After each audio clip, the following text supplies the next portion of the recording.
మరి మహాశివరాత్రి అందరికీ తెలిసింది, సంవత్సరానికి ఒకసారి వస్తుంది. మాస శివరాత్రి అని ఉంటుంది, నెలకొకటి వస్తూ ఉంటుంది మాస శివరాత్రి.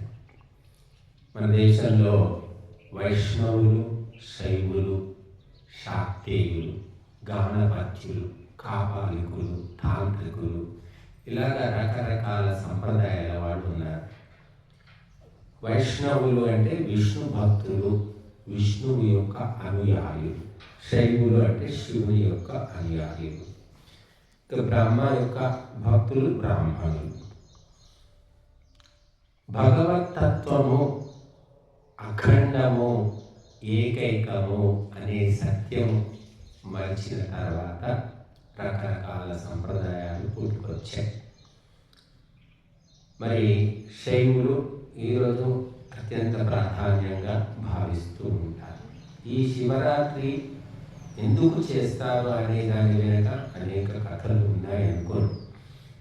కానీ ముఖ్యంగా 2 శబ్దాలు శివరాత్రికి సంబంధించి ప్రజల్లో ప్రచారం ఉన్నాయి. 2 మాటలు ఏమిటి? ఉపవాసము, జాగరణము. ఈ 2 మాటలు శివరాత్రికే వర్తిస్తాయి. ఈ 2 మరెక్కడ వాడుకోము, ఏ పండుగలు వాడమా. ఇంకా మనుషులు లోకంలో తెలిసినది ఏమిటి? 2 పదాలకు అర్థం ఏమిటి అంటే ఉపవాసం అంటే భోజనం చేయకుండా, అన్నం తినకుండా ఉండడము. ఇక జాగరణం అంటే రాత్రి పడుకోకుండా మేలుకొని ఉండడం. ఈ 2 అర్థాలు ప్రజలకు తెలిసినవి, ఇవే అనుసరిస్తూ ఉంటారు.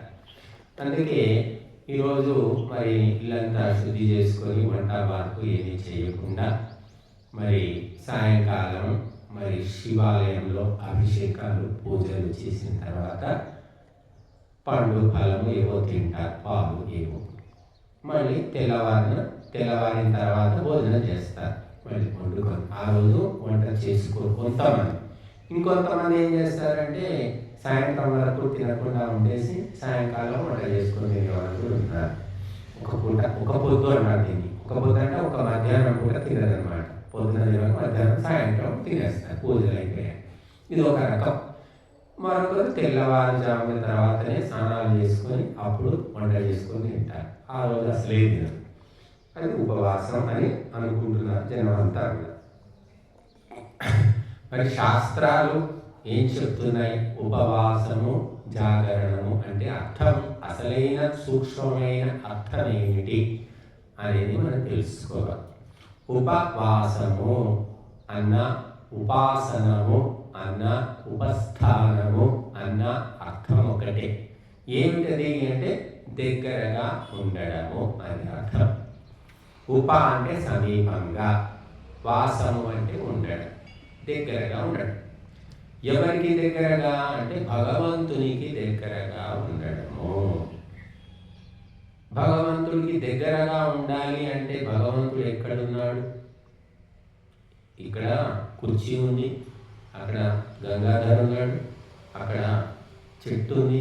నేను చెట్టు దగ్గరగా ఉన్నాను, కుర్చీకి దగ్గరగా ఉన్నాను, గంగాధర్ దగ్గరగా ఉన్నానంటే చెప్పడానికి, చూపడానికి కుదురుతుంది. భగవంతుడికి దగ్గరగా ఉండడం ఎలా సంభవం? భగవంతుడు ఎక్కడున్నాడు? ఉంటే కదా దగ్గరికి పోయి ఉండేది.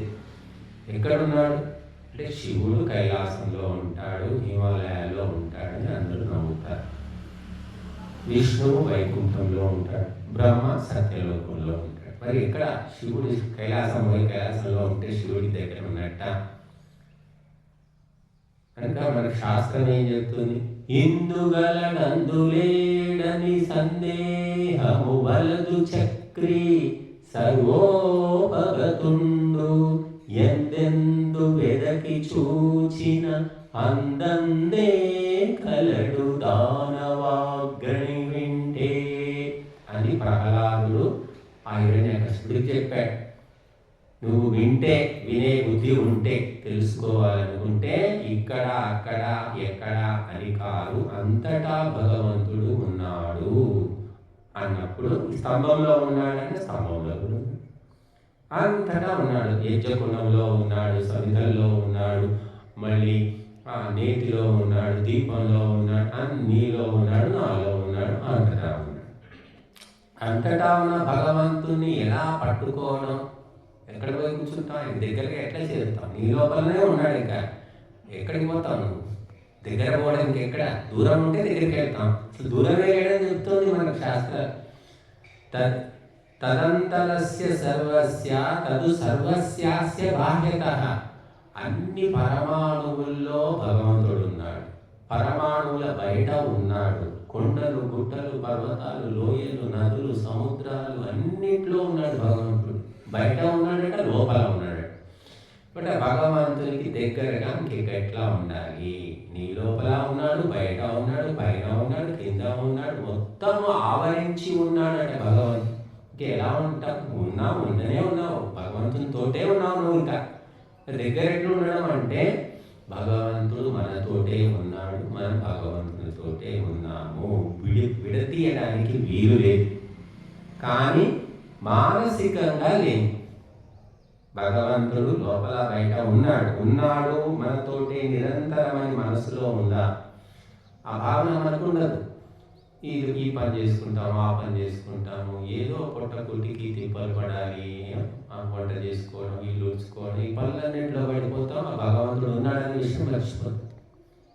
ఎప్పుడో గుర్తుకొస్తుంది. ధ్యానం చేస్తాం, కాసేపు కూర్చొని. ధ్యానం అంటే ఏంటి అంటే భగవంతుడిని చింతన చేయడం. అప్పుడు భగవంతుడు ఉన్నాడు. వర్షం పడకుంటే అందరికీ అప్పుడు గుర్తుకొస్తుంది, అయ్యో వర్షాలు పడటం లేదు, నీళ్లు రావట్లేదు అని వస్తుంది. కొళాయిలో నీళ్ళు వస్తుంటే ఇంక వర్షం ఎందుకు? ఎవరికి వస్తుంది? వర్షం పడినా పడకపోయినా ఎవరు పట్టించుకోరు. అలాగా భగవంతుడు ఎప్పుడు గుర్తుకొస్తాడు అంటే ఎప్పుడూ భక్తులకు సమర్పితమైన వాళ్ళకి ఎప్పుడూ గుర్తుంటాడు. వాళ్ళు పని చేస్తున్నా, చేయకున్నా, కూర్చున్నా, నిల్చున్నా ఆ భగవంతుని ధ్యాసనే ఉంటుంది. కానీ సామాన్య వ్యక్తులకు మాత్రం సందర్భానుసారంగా భగవంతుడు గుర్తుకొస్తాడు, దగ్గర చేరుతారు, ఆశ్రయిస్తారంట.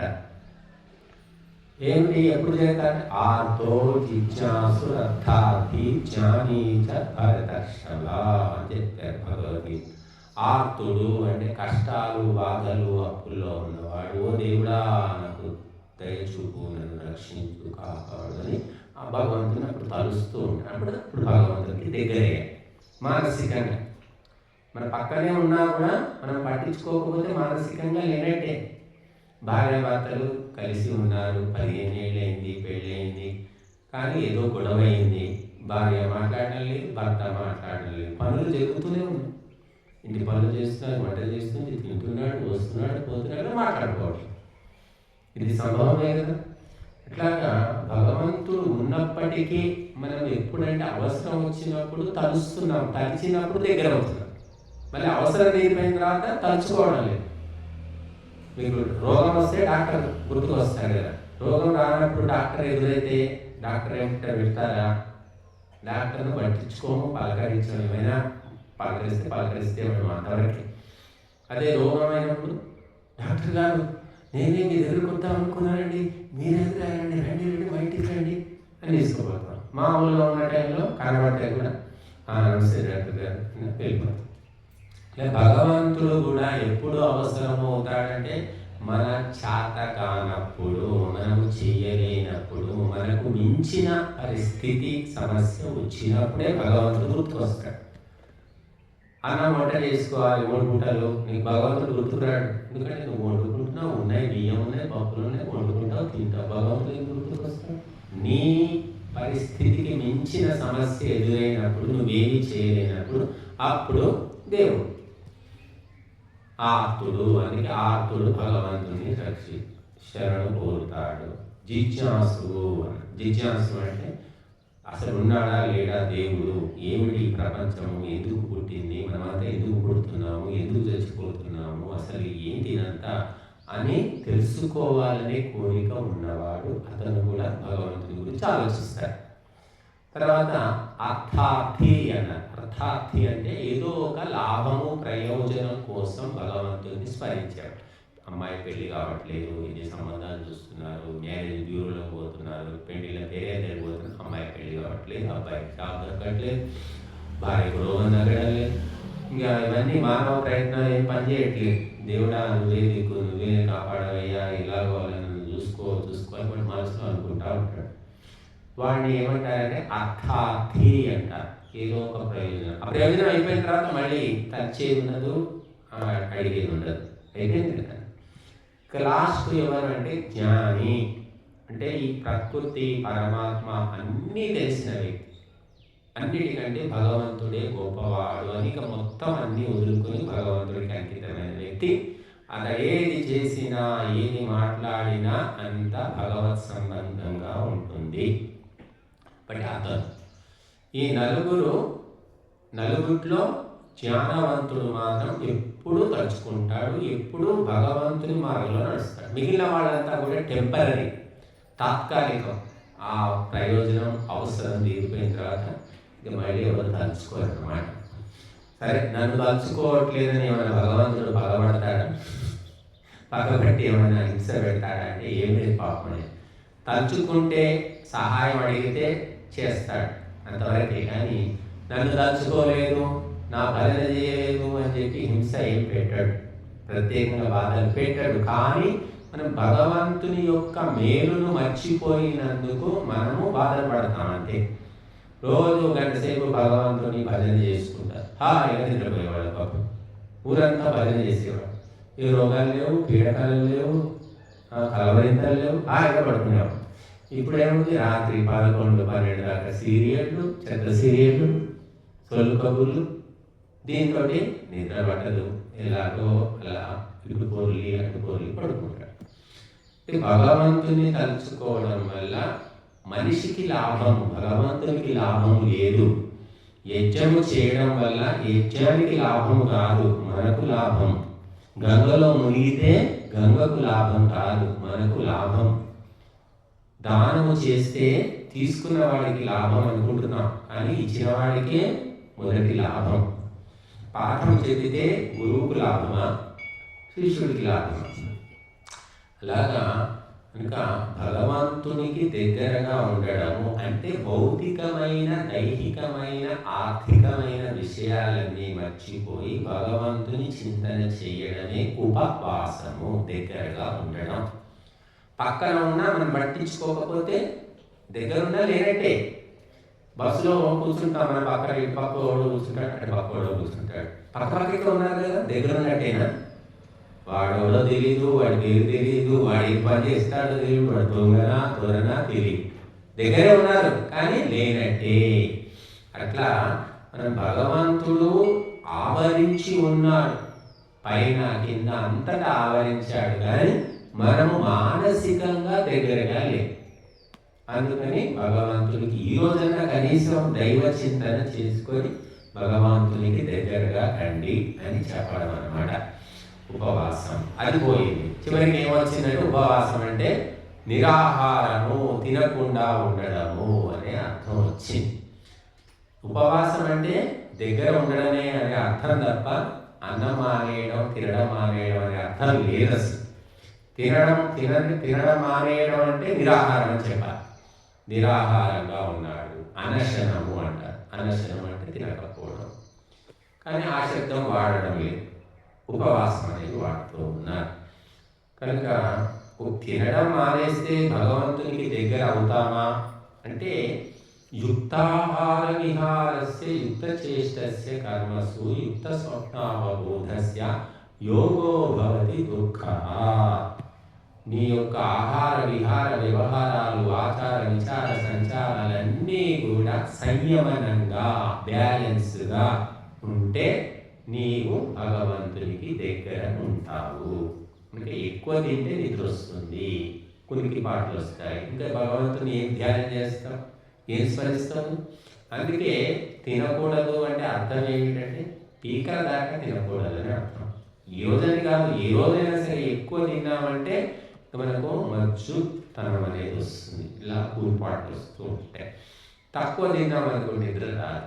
మంచి రుచికరమైన భోజనం తినండి, ఏమవుతుంది? ఇంకా తింటూ ఉండగానే కళ్ళలో పెరుగు వేసుకొని తింటే మరీ ఇంకా నిద్రపోతూనే ఉంటాయి. బట్టి ఆహారం కూడా ఎంత అవసరమో అంతవరకు తింటే నిద్ర అంటే తమో గుణం అనేది రాదు. ఇక రుచిగా ఉందని ఎక్కువ తింటారు ఎవరైనా సరే. మామూలుగా ఉప్పు కారాలు తక్కువ వేసి మామూలుగా పెడితే ఎంత తినాలో అంతే తింటాడు. చూడండి మీరు అదే మంచి మసాలాలు వేసి నూనెలు పోసి అవి ఇవి చేసేసారనుకోండి, మంచి ఇంకా 4-5 ముద్దలు ఎక్కువ తింటాడు. ఆకలి లేనివాడు కూడా ఆ టేస్ట్కు తినేస్తాడు, కడుపులో పోయి ఏమనగా.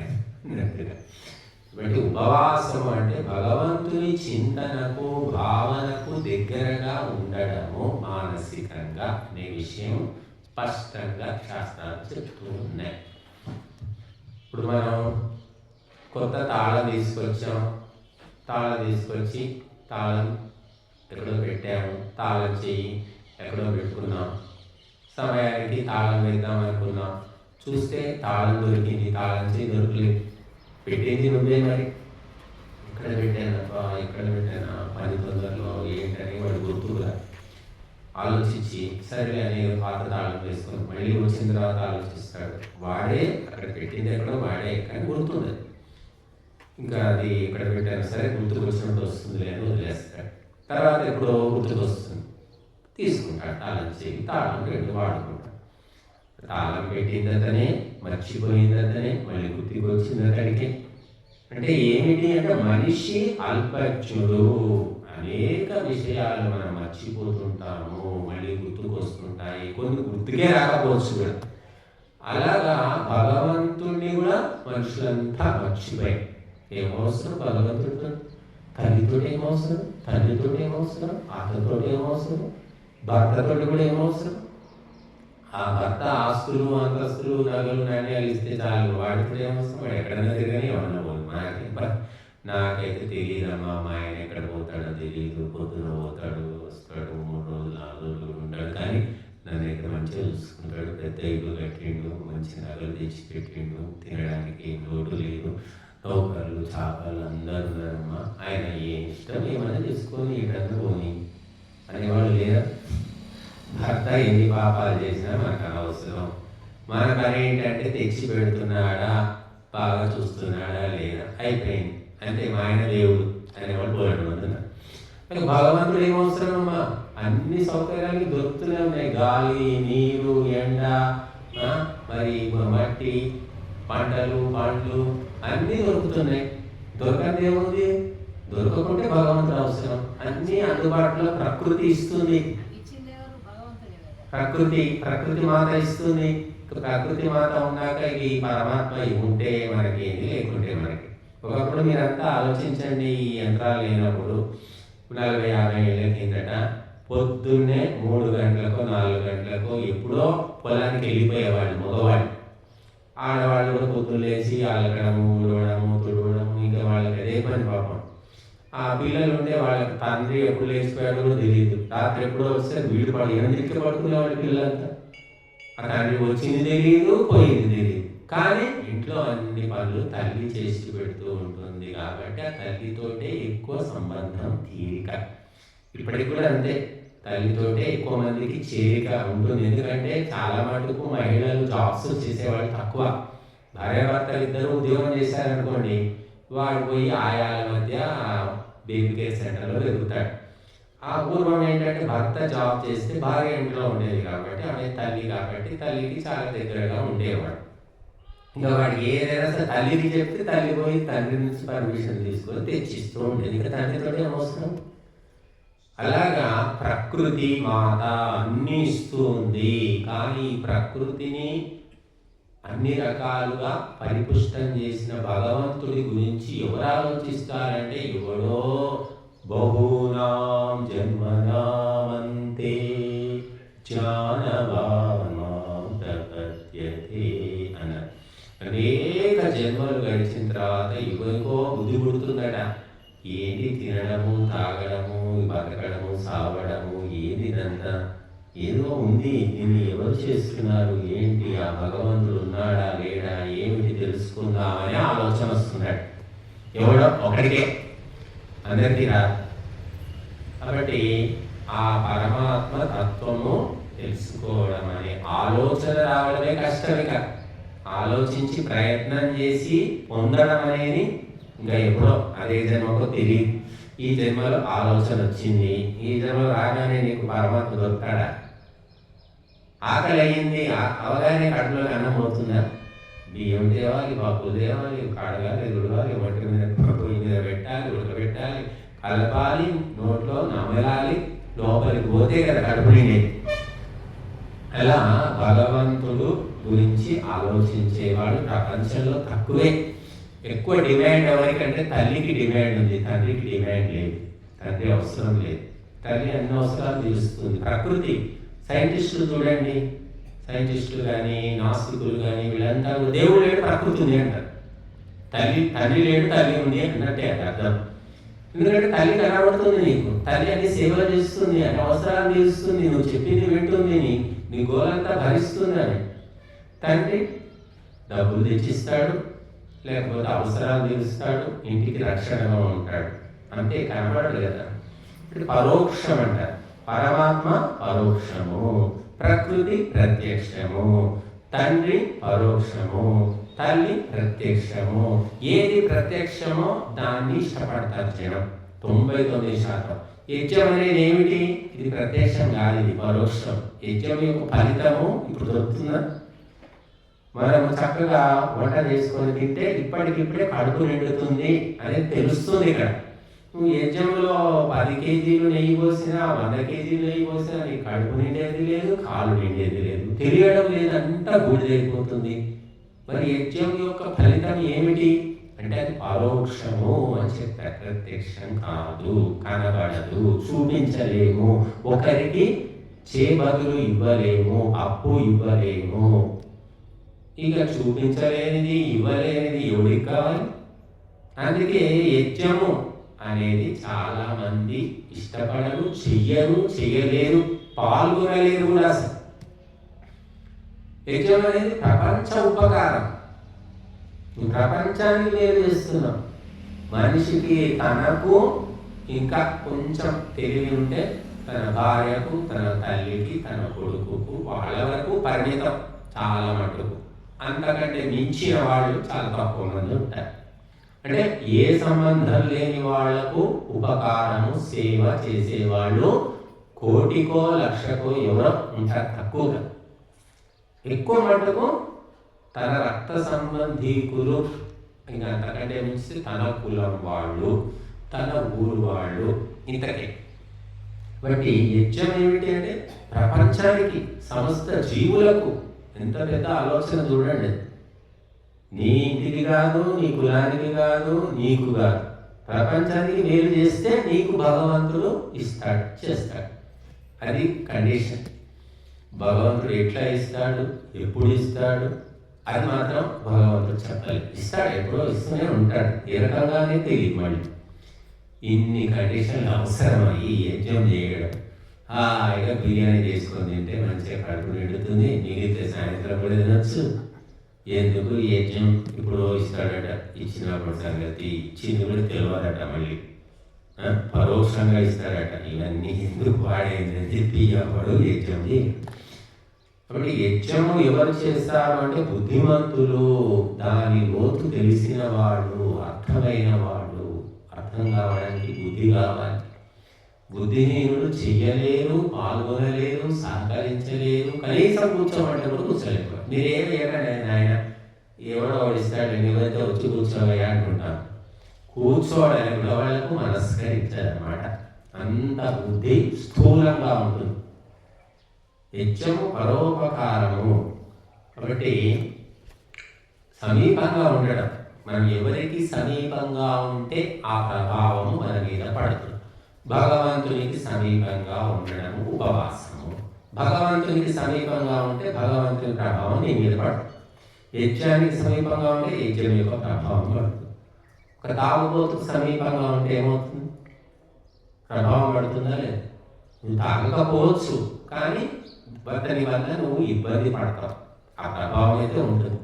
మన ఇంటి పక్కన పరిదొంగా ఉన్నాడు, అద్దెకున్నాడు అనుకోండి, మన ఇంటి పక్కన గొడవలు చేసుకునే భార్యాభర్తలు ఉన్నారు అనుకోండి, మనల్ని ఏమనరు వాళ్ళు, కానీ వాళ్ళు కొట్లాడుకుంటే కూడా మనకు ఇబ్బంది అవుతుందా లేదు? దగ్గర ఉన్నది. కాబట్టి దగ్గర ఉండడం వల్ల మంచి వస్తువు మంచి ప్రభావం ఇస్తుంది, దగ్గర ఉండడం వల్ల చెడు వస్తువు చెడు ప్రభావం ఇస్తుంది తప్పనిసరి. కనుక మన భగవంతుని యొక్క భావగమ్యుడు అని చెప్తారు. భగవంతుడు ఎక్కడో ఎలా దొరుకుతాడంటే కేవలం మనసే వేదమాప్తవ్యం నేహ నానాస్తి కించ. భగవంతుని మనస్సుతోటే పొందగలుగుతామట, నువ్వు ఏ రకంగా పొందలేవు. ఎలా పొందుతాము అంటే నీ మనస్సు శుద్ధమైనప్పుడు మాత్రమే భగవంతుడు దొరుకుతాడు, అశుద్ధమైనప్పుడు భగవంతుడు దొరకడు. అంటే అద్దము దుమ్మెక్కిపోయినప్పుడు నీ ముఖము కనిపించదు, ఆ అద్దాన్ని శుభ్రం చేసుకుంటే నీ మొహం కనిపిస్తుంది. ఆ అద్దంతో పాటు నీ ముఖం కూడా శుభ్రం చేసుకుంటే శుభ్రంగా కనిపిస్తుంది. అలాగా భగవత్ తత్వం తెలుసుకోవాలంటే మనస్సు ప్రధానము అని చెప్పారు. బట్ ఈ మనస్సులో గిజిబిజి గందరగోళం అంతా చెత్త అంతా నింపుకున్నాం. ఇప్పుడుదే అది ఎన్నో జన్మల వాసనలంట. ఆ వాసనల వల్ల మనస్సు లోపల చూడండి, అదేది సిక్కిమ ఈశాన్య రాష్ట్రం, సిక్కిమో మిజోరం, అక్కడ ఒక నది ఉందట, దాని పేరు చెప్పారు. ఆ నదిలో నీళ్లు ఎంత శుద్ధంగా ఉంటాయంటే మనం పడవలో వెళ్తుంటే నది అడుగున రాళ్ళు రప్పలు చేపలు ఇసుక ఉసుక అన్నీ కనబడుతుంటాయి. వీడియోలు పెట్టారు నదిలో. ఎందుకంటే మనుషులు అక్కడ ఎక్కువగా ఉండరు, దాన్ని కలుషితం చేయలేదు కాబట్టి అంత స్పష్టంగా ఉంది నది. భారతదేశంలోకైనా అంత స్పష్టంగా స్వచ్ఛంగా ఉన్న నది ఒకటే.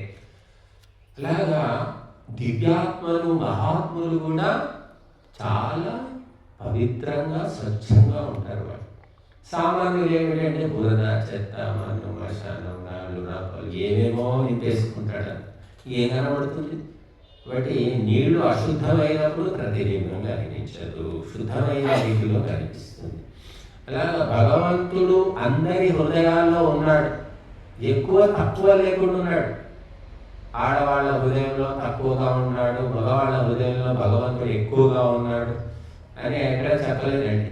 అన్ని జీవులలో సర్వభూతస్థమాత్మానం అన్నారు. అన్ని ప్రాణుల లోపల పరమాత్మ సమానంగా ఉన్నాడు. కానీ కేవలం మనుష్యుడు మాత్రమే, శుద్ధమైన మనస్సు ఉన్నవాడు మాత్రమే తెలుసుకోగలుగుతాడు, ఇంకెవరు తెలుసుకోలేదు. శుద్ధమైన మనసు ఎలా వస్తుంది అంటే చెప్పుకున్నాం కదా, ఆహార విహార వ్యవహారాలు ఆచార విచార సంచారాలన్నీ కూడా శుద్ధి కావాలి, అప్పుడు నీ మనస్సు శుద్ధి అవుతుంది. ఈ ప్రక్రియ ఈ ఒక్క జన్మలో అయ్యేది కాదు. అందుకే బహునాం జన్మనామంతే అన్నారు. అనేక జన్మలు గడిచిన తర్వాత ఒక బాలుడు పాఠం వింటాడు విద్యార్థిగా. అతను పాఠం చెప్పాలంటే ఎప్పుడు చెప్పాలి? గురువు ఎప్పుడవుతాడు ఆ విద్యార్థి అంటే 1వ తరగతిలో కాలేడు, 5వ తరగతిలో కాలేడు, 10వ తరగతిలో కాలేడు, ఇంటర్మీడియట్, డిగ్రీ, తర్వాత బిఎడ్ అని ప్రత్యేకంగా టీచర్ ట్రైనింగ్ ఉంటుంది, తర్వాత ఎంఎడ్, ఇంకా అంతకంటే ట్రైన్. అప్పుడు ఆ ట్రైన్ అయిన వ్యక్తి మాత్రమే పాఠం చెప్పడానికి యోగ్యుడు. అలాగా భగవంతుని పొందడానికి అనేక జన్మలు సాధన చేయాలి. చేస్తూ అప్పుడు క్రమక్రమంగా తెలుసుకుంటాడు. మొట్టమొదలు ఏమో లడ్డూలు చేస్తారు, ఎవరైనా వంట చేసేవాళ్ళు. వంట నేర్చుకోవాలంటే మొట్టమొదలు ఎవరైనా లడ్డూలు పరమాన్నం వండుకుంటూ కూర్చుంటారు. మొట్టమొదలు ఏం నేర్చుకుంటాడు వాడు? అన్నం వండడమే కదా ఫస్ట్. వంట నేర్చుకోవాలంటే మొదటి పాఠం ఏమిటి? అన్నం వండడం వస్తే పాస్ అయ్యాడు. తర్వాత ఏంటి? టమాటా పప్పు, తర్వాత ఇంకేంటి? నీళ్ళ చారు, ఆలుగడ్డ కూర, కొన్ని ఉన్నాయి. ఈ 4-5 రకాలు మొట్టమొదలు ఎవరైనా ఫస్ట్ అవే నేర్చుకుంటారు, తేలిగ్గా ఉంటాయి. తర్వాత కష్టమైనవి తర్వాత ఇష్టం ఉంటే నేర్చుకుంటాడు, లేకుంటే లేదు. ఈ 4 బతకొచ్చు. ఇంకా అవన్నీ ఎవరికి కావాలి? బిర్యానీ రోజు తినేదా పాడాలి. కాబట్టి అన్నం వస్తుంది, టమాటా పప్పు వస్తుంది, ఆలుగడ్డ కూర వస్తుంది, ఆ జీవితాంతం బతకొచ్చు. ఎందుకు అవసరం అవన్నీ? భగవంతుడి గురించి తెలియకపోయినా హాయిగా బతకొచ్చు. ఎంతోమంది బతుకుతున్నారు. కోట్లు అంబానీ ఉన్నాడు, అదానీ ఉన్నాడు, టాటా ఉన్నాడు, బిర్లా. వాళ్ళకి ఏం తెలుసు పాపం? ఏమి తెలియదు పాపం. కానీ వాడి దగ్గర కోట్లు కోట్లు ఉన్నాయి, బతుకుతున్నారు వాడు. కాబట్టి భగవంతుని తెలియకపోయినా బతుకోవచ్చు, కానీ మానవ జన్మ లక్ష్యము మాత్రము నెరవేరదు. మానవ జన్మ లక్ష్యము నెరవేరాలి అంటే ఇప్పుడు యజ్ఞకుండం ఉంది, కట్టి పెట్టాము, 12 ఉన్నాయి. యజ్ఞం చేయడం లేదు, చేయకపోయినా యజ్ఞకుండం ఉంటుంది కదా, ఉంటుంది. ఈ రోజు ఉంటుంది, రేపు ఉంటుంది, 10 ఏళ్ల తర్వాత ఉంటుంది, 20 ఏళ్ల తర్వాత కూడా యజ్ఞకుండాలు అలాగే ఉంటాయి. దుమ్ము పడితే దుమ్ము పట్టవచ్చు. కానీ యజ్ఞకుండము కట్టిన దానికి అసలైన ప్రయోజనం ఏమిటి అంటే అందులో అగ్నిహోత్రం చెయ్యాలి, అగ్నిని స్థాపించి ఆవుతులు ఇవ్వాలి. ఇవ్వకుంటే ఆ యజ్ఞకుండలో పళ్ళు దాచిపెట్టుకుంటాం, ధాన్యం పోసి పెట్టుకుంటాం, మొక్కలు పెట్టుకుంటాం. నష్టమా? నష్టమేం లేదు. పెడితే మొక్క పెట్టినా మొలుస్తుంది, పళ్ళు దాచిపెట్టుకోవచ్చు, ధాన్యం దాచిపెట్టుకోవచ్చు, కట్టెలు దాచిపెట్టుకోవచ్చు, ఏమైనా పెట్టుకోవచ్చు. కానీ యజ్ఞకుండము ఎందుకోసము కట్టామో ఆ ప్రయోజనము మాత్రము నెరవేరదు. మిగతా దేనికైనా వాడుకో, కానీ అది యజ్ఞకుండము దానికోసము కట్టింది కాదు. అట్లాగా మానవ శరీరం పొంది కూడా ఎన్నో పనులు చేస్తున్నారు, చేసుకోండి, ఏం కాదు. కానీ మానవ శరీరము ఎందుకోసము భగవంతుడు తీర్చిదిద్దాడంటే భగవంతుని పొందడం కోసమే, భగవంతుని తెలుసుకోవడం కోసమే ఈ శరీరాన్ని ఇలాగ అనుకూలంగా మార్చాడట. కుక్క తెలుసుకోలేదు, పిల్లి తెలుసుకోలేదు, ఆవు తెలుసుకోలేదు, మేక తెలుసుకోలేదు. ఏ ప్రాణి కూడా భగవత్ తత్వము తెలుసుకోలేదు, ధ్యానము చేయలేదు, యోగము చేయలేదు, యజ్ఞము చేయలేదు, భజన చేయలేదు, ఏమీ చేయలేవు. మనిషి మాత్రమే ప్రయత్నిస్తే చేయగలుగుతాడు, కానీ మనిషి మాత్రం ఆ పని చేయట్లేదు. మనిషి చేయగలిగిన అసలైన పని పక్కన పెట్టేశాడు, ఎన్నో పనులు చేసుకుంటున్నాడు. తీరిక లేదండి, చాలా తీరిక. అది శివరాత్రిగా చేసి గుడికి పోవాలి, అభిషేకం చేసుకోవాలి అంటే శివాలయంకి ఈరోజు తప్పకుండా పోవాలి, లేకపోతే పుణ్యం రాదు అనుకుంటాడు. ఇంకా మళ్ళీ సంవత్సరం దాకా ఇక వాడు ఇంకా శివుడు లేడు, గుడి లేదు, ఏమి లేదు. ఆ గుడి పక్కనే పోతాడని గుడిలో పోవాడు. శివరాత్రి రోజే పోవాలి, ఆ రోజే పుణ్యం. మీరు చూడండి, ఈ శివరాత్రి రోజు శివుని ఆలయాల్లో ఎంత జనం ఉంటారు. ఒక్కొక్క చోట అయితే లైన్లు విపరీతంగా జనం ఉండేసరికి. ఎందుకంటే ఈరోజు పుణ్యప్రదం, రేపు అంత పుణ్యం రాదు. పరీక్ష ఏ రోజు ఆ రోజే పరీక్ష రాస్తే నేను మార్కులు వస్తాయి. తెల్లారి పరీక్ష రాస్తా అంటే ఎవరు తీసుకుంటాడు? ఎవడు కాగితం. ఈరోజే పరీక్ష. అలాగుంది అన్నమాట వ్యవహారం. కనుక ఉపవాసము అనే దానికి భగవంతుని యొక్క భావనకు సమీపంగా ఉండడము. భగవంతుడు ఎప్పుడూ ఉన్నాడు, 24 గంటలు డ్యూటీ చేస్తూనే ఉన్నాడు, కానీ మనం మానసికంగా దగ్గరగా లేదు. ఇక జాగరణం అన్నారు. జాగరణం అంటే మేలుకొని ఉండడము. జాగారం అంటాం మనం. మేలుకొని ఉంటారు చాలామంది. రాత్రి అయిన తర్వాత మేలుకోవాలి, మేలుకుంటే పుణ్యం వస్తుంది, ఎలాగో ఒకలా మేలుకోవాలి అంటే ఆయన ఏం చేస్తారంటే, కొంతమంది పూర్వం సినిమాలు ఉండేవి, సినిమా హాల్లో స్పెషల్ షో, పాండురంగ మహత్యం, నర్తనశాల, భక్త ప్రహ్లాద స్పెషల్ షో. సెకండ్ అంటే రాత్రి 1 గంటకు 3 గంటలకు ఆ షోలు ఉండేవి. ఆ పోయి సినిమా చూసుకుంటా మేలుకుంటే చాలే అన్నట్టు పుణ్యం వస్తుంది, ఇక పడుకుంటే పాపం వస్తుంది అన్నట్టు పోయి అక్కడ కూడా కూలిపాటు పడే వాళ్ళు పెడతానే ఉంటారనుకోండి. ఇంకొంతమంది ఆ సినిమాలో పోతే ఈరోజు శివరాత్రి జనాలంతా వస్తారు, టికెట్ దొరకవు, పాడు దొరకవు అని ఇంట్లోనే కూర్చొని పరమపద సోపాన పటం అని ఉంటుంది. పరమపద సోపాన పటం అది ఆడుకోవడం, లేకపోతే ఇది వామన గుంతలు ఉంటాయి, వామన గుంతలు ఆడుకోవడం, ఇంకేదో కొన్ని ఆటలు ఆడుకుంటూ ఉంటారు, చదరంగం ఆడుతూ ఉంటారు కొంతమంది.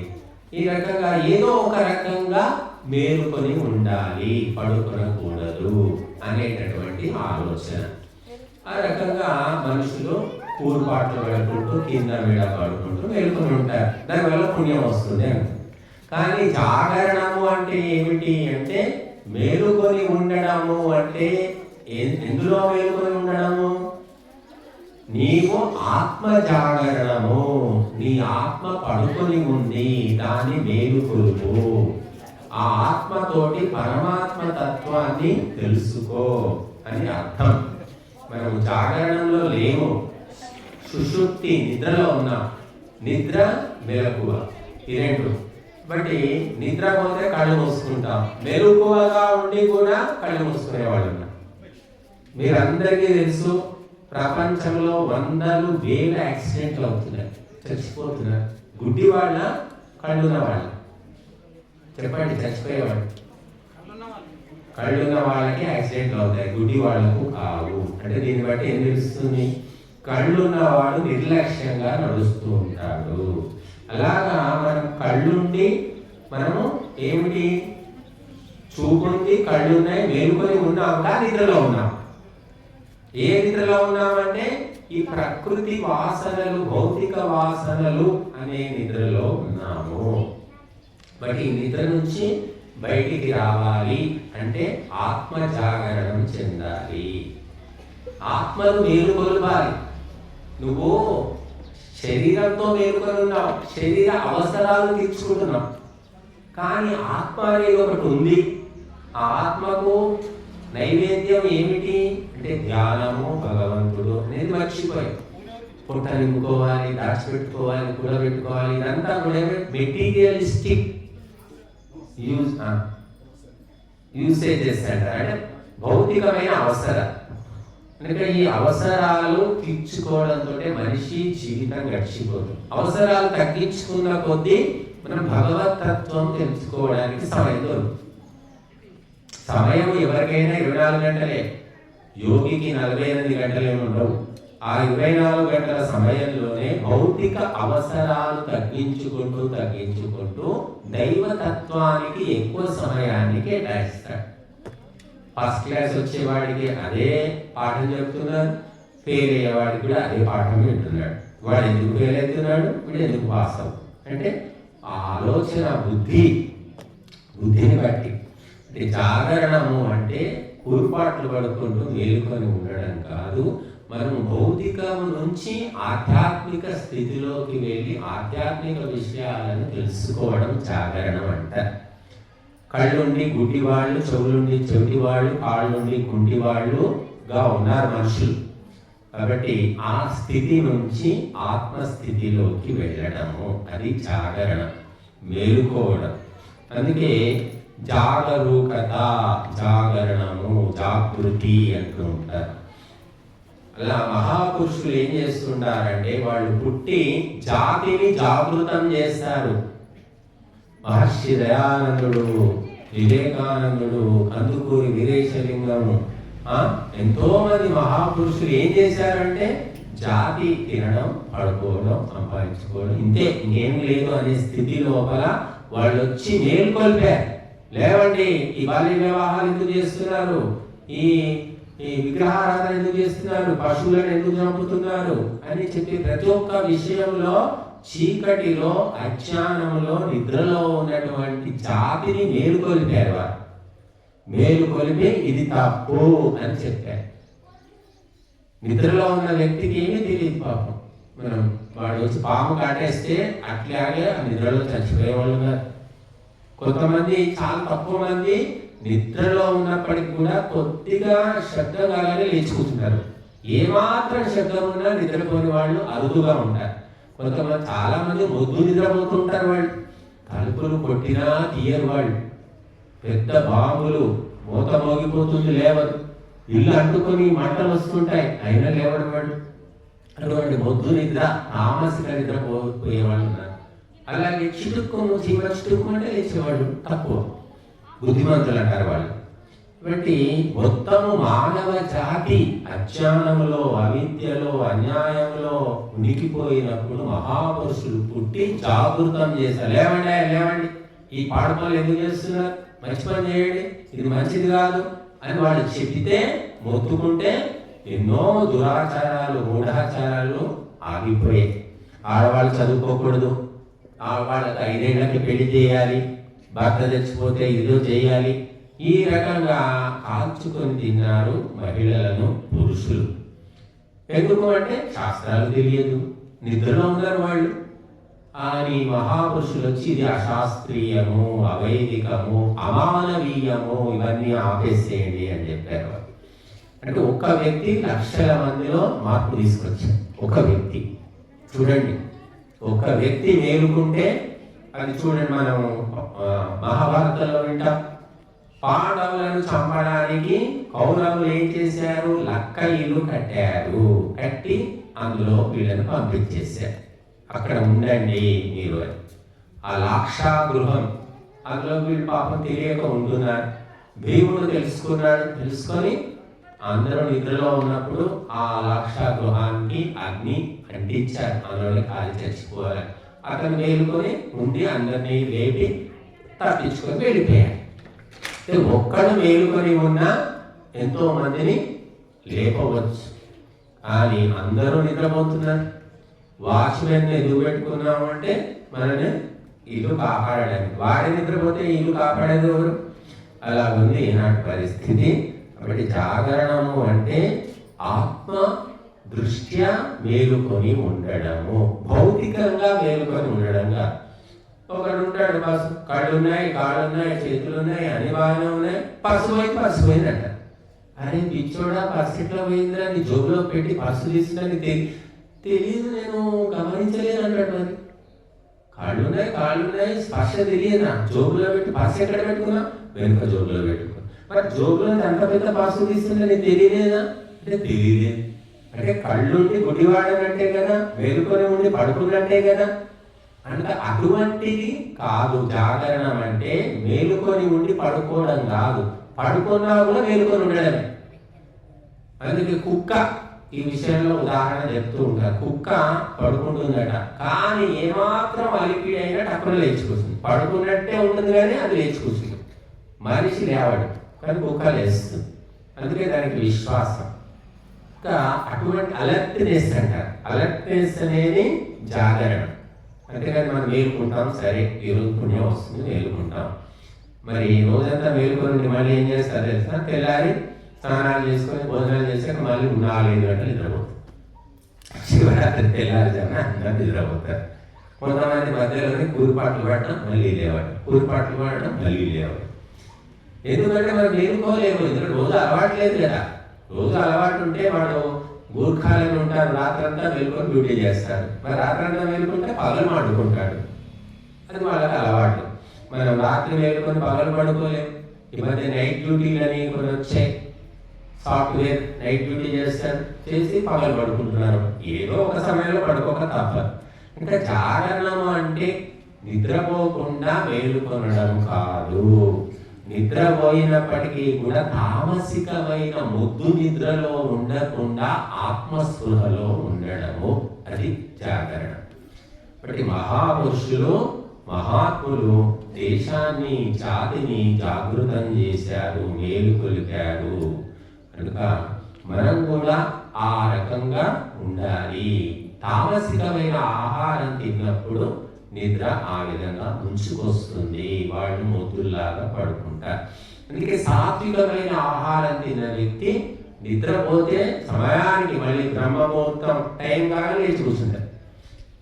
ఇక తామసిక ఆహారం తినవాడు వాడు అలారం పెట్టుకుంటాడు, అది 5 సార్లు పోగుతుంది, మళ్ళీ లేవాడు. ఎవడో వచ్చి లేపుతాడు, లే లే లే అని ఎంత కదిలిచ్చినా కూడా అది ఒక మొద్దులాగా కదులుతుంటాడు తప్ప లేవడు. కొంతమంది ఏం చేస్తారు, చెవుల్లో నీళ్లు తెచ్చిపోస్తారు, ముఖం మీద నీళ్లు కొడతారు. కొంతమంది ఇంకేం చేస్తారు, లేకపోతే ఈ అరికాళ్ళతో పుల్లతో గీపుతూ ఉంటారు అరికాళ్ళు, అయినా కూడా లేరు. చాలా రకాలమైనటువంటి తామసిక తత్వాలు ఉన్నాయి. కాబట్టి జాగృతి, మేలుకో, నువ్వు శరీర విషయంలో స్పృహ కాకుండా ఆత్మస్పృహను కలిగి ఉండు అనేది ఈ జాగరణం యొక్క అర్థము. కాబట్టి మరి శివరాత్రికి జాగరణము అంటే ప్రతిరోజు శివరాత్రి, ఈ ఒక్కరోజు శివరాత్రి. కానీ ఎవరి ఆత్మ మేలుకొని ఉంటుందో వాడికి ప్రతిరోజు శివరాత్రి. శివరాత్రి ఎందుకు ప్రతిరోజు అంటే మనం శివంలాగా పడుకున్నామంటే ఇంకంతే శవాలే, బతికి ఉన్న శవాలు. శ్వాస ఆడుతూ ఉంటుంది, ఏం ప్రపంచంలో ఏమవుతుందో నీకు తెలియదు. మరి అదేమిటి అంటే శివరాత్రి అంట. కానీ నువ్వు ఎప్పుడైతే పరమాత్మ తత్వం తెలుసుకుంటావో అప్పుడు నువ్వు నిద్రపోయినా కూడా తామసిక నిద్ర రాలేదు, సాత్వికమైన నిద్ర, మనసు ప్రసన్నంగా ఉంటుంది, హాయిగా నిద్రలేస్తావు, మళ్ళీ పడుకోవాలని అనిపించదు. అది సాత్విక నిద్ర. లేవగానే మళ్ళీ పడుకోవాలి, మళ్ళీ పొర్లుతూ ఉంటాడు, తూగుతూ ఉంటాడంటే సరైనటువంటి నిద్ర కాదు. కాబట్టి ఆరోగ్యవంతుని నిద్ర ఏమిటి అంటే పడుకున్నాడంటే మళ్ళీ లేచిన తర్వాత మళ్ళీ పడుకోడు.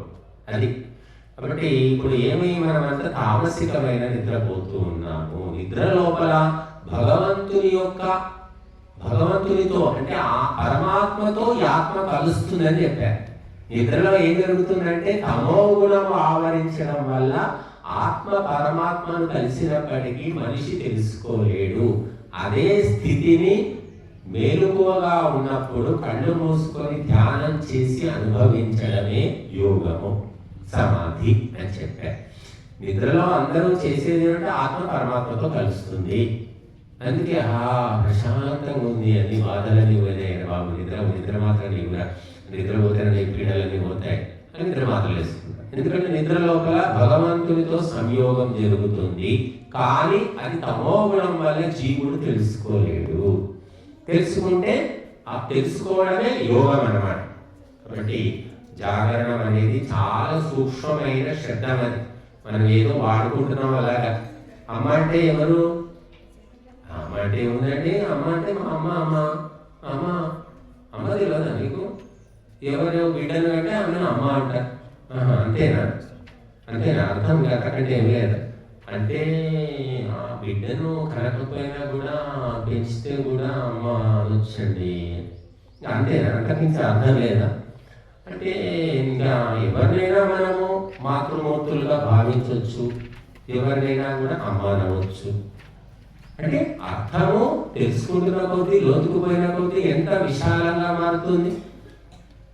ఈ పిడికిట్లో దోసిట్లో నీళ్లు తీసుకొని ఇది సముద్రం అంటే సముద్రం అవుతుందా? సముద్రం నీళ్ళే.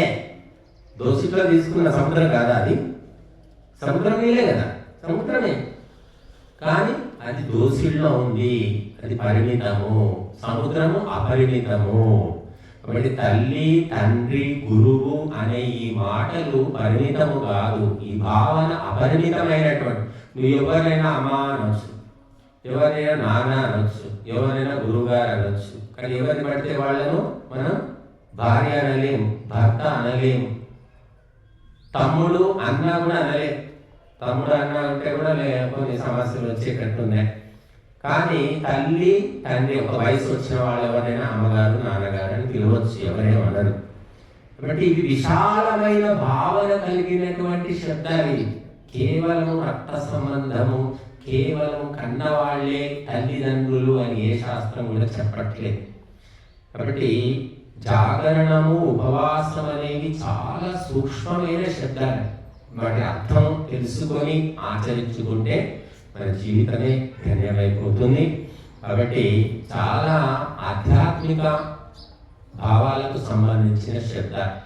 వేదంలో ఒక మంత్రం ఉంది, యో జాగారతం మృత కామయంతే, యో జాగారతము సామానియంతి, యో జాగారతమయం సోమాః తస్యాహం సఖ్యే న్యోకాః అని మంత్రము ఋగ్వేదం ఏం చెప్తున్నా? జాగార 3 సార్లు వచ్చింది. ఎవరు మేలుకొని ఉంటారో వాళ్ళు స్తుతులను పొందుతారు, ఎవరు మేలుకొని ఉంటారో వారు శాంతిని పొందుతారు, ఎవరు మేలుకొని ఉంటారో ఆ వ్యక్తితో భగవంతుడు స్నేహము నిత్యము చేస్తాడు అని మంత్రం చెప్తాం.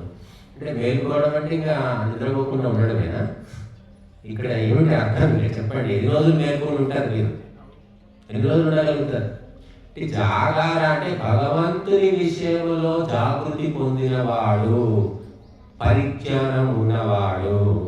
ఇక తెలుసా? గంగాధర్ తెలుసా అండి? గంగాధర్ నాకు మా ఇంటి దగ్గరే ఉంటాడు, చాలాసార్లు చూస్తే తెలిసినట్ట.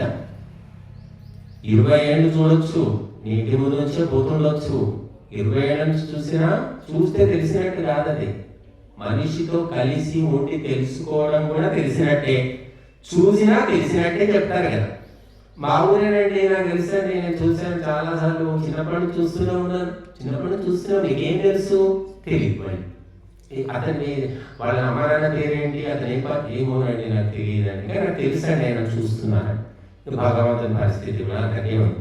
భగవంతుడు అంటే అందరికీ తెలుసు, అందరికీ ఇష్టమే, కానీ భగవంతుడు అంటే ఏమో అసలే తెలియదు. మళ్ళీ అలా ఉంది పరిస్థితి. కాబట్టి భగవంతుడి గురించి తెలుసుకోవాలంటే ప్రత్యేకంగా తెలుసుకోవలసిందే, లేదా ఈ జన్మలో వీలైనప్పుడు కొద్ది కొద్దిగా తెలుసుకోవాల్సిందే.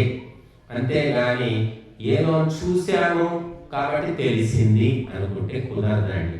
మనం శివుని గుడికి వెళ్ళి శివుని విగ్రహం చూసాం, శివుడు తెలిసిపోయినట్టేనా? చెప్పండి. విష్ణువు గుడికి వెళ్ళాము, రాముని గుడికి వెళ్ళాము, రాముని విగ్రహం చూసాం, రాముడిని చూసామా? చూస్తే తెలిసిపోయినట్టేనా? రామాయణం అంతా తెలిసినట్టేనా? రాముని చరిత్ర అంతా తెలిసినట్టేనా? చెప్పండి. అలాంటి భ్రమలో ఉన్నారు హిందువులు. మాకు తెలిసిపోయింది అనుకుంటున్నారు. ఏం తెలిసింది నీకు? రాముని అన్నదమ్ములు ఎవరు, రాముని తల్లిదండ్రులు ఎవరు, రాముని తాత ముత్తాతలు ఎవరు, రాముడు చేసిన ఘనకార్యాలు ఏమిటి తెలుసా? ఎవరికి తెలియదు. రాముడు ఎంతమంది రాక్షసులను సంహరించాడు, వాళ్ళ పేరు తెలుసా? ఎప్పుడు చంపాడో తెలుసా? ఏమీ తెలియదు. కానీ రాముడు తెలుసు. రాముడు దర్శనం అయిందంట. ఆ దర్శనం అయింది, బాగా అయిందండి, చాలా బాగా అయింది దర్శనం అయింది. కానీ ఏం తెలిసింది? ఏమీ లేదు. కాబట్టి ఈ దర్శనాలు కాదు, ఆత్మ దర్శనం కావాలి. అది చెప్తుంది ఆధ్యాత్మిక శాస్త్రము, వేద శాస్త్రాలు. కాబట్టి కళ్ళతో చూసి, భౌతికంగా చూసి నాకు తెలిసింది, నేను చూశాను అంటే కుదరదు. అనుభవము, అనుభూతి, మానసికమైన అనుభూతి అనేది చాలా ముఖ్యమైనటువంటి. మానసిక అనుభూతి అనేది లేకపోతే కేవలం కళ్ళతో చూసింది తెలిసినట్టు కాదు. కాబట్టి ఈ జాగరణము, ఉపవాసము, ఆధ్యాత్మిక శబ్దాలు, వీటి వెనక ఉన్న ఆధ్యాత్మిక అర్థాలు తెలుసుకొని మనం చింతన చేస్తూ ఉండాలి. దైవ చింతన. ఒక తల్లి కొడుకు ఎక్కడో అమెరికాలో ఉన్నాడు, వారం రోజుల్లో నెల రోజుల్లో వస్తానని చెప్పాడు. ఆ తల్లి ఏం చేస్తుంది? ఆ వారం రోజులు నుండి ఆమెకు ఏమవుతుంది? ఫలానా వస్తాడు, వారంలో వస్తాడు, ఫలానా గురువారం వస్తాడు. ఇక అవే ఆలోచనలు ఉంటాయా? ఇప్పుడు దూడ్చినా ఏమైనా సరే వాడు రాక వస్తున్నాడు, 3 ఏళ్ళు అయింది, 3 ఏళ్ళకి వస్తున్నాడు, వానికి అది ఇష్టము, ఇది ఇష్టము, ఏవో ఆలోచనలన్నీ చుట్టుముడుతూ ఉంటాయి. ఆమె ఏ పని చేసినా ఆలోచన మాత్రం ఉంటుంది. ఆ రకంగా భగవంతుని ఇష్టపడే వాళ్ళు, భగవంతుని ప్రేమించే వాళ్ళు ఏ పని చేసినా భగవంతుని తలుచుకోవచ్చు. అన్ని పనులు చేసుకోవచ్చు. ఒక్కొక్క మనసు తలుచుకుంటూ ఉంటుంది, శరీరం చేస్తూ ఉంటుంది. అలాగా జరుగుతుంది.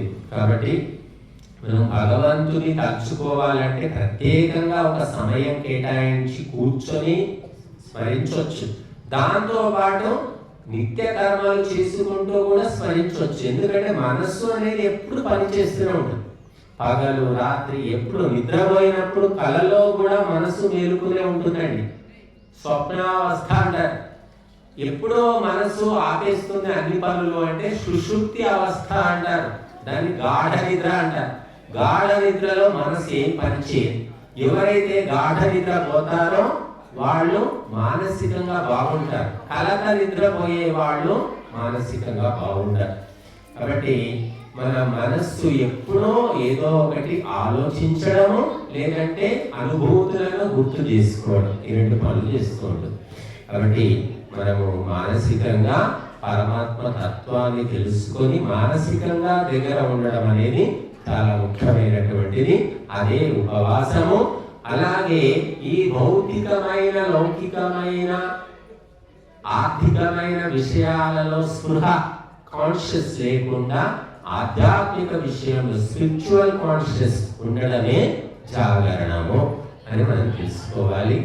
కాబట్టి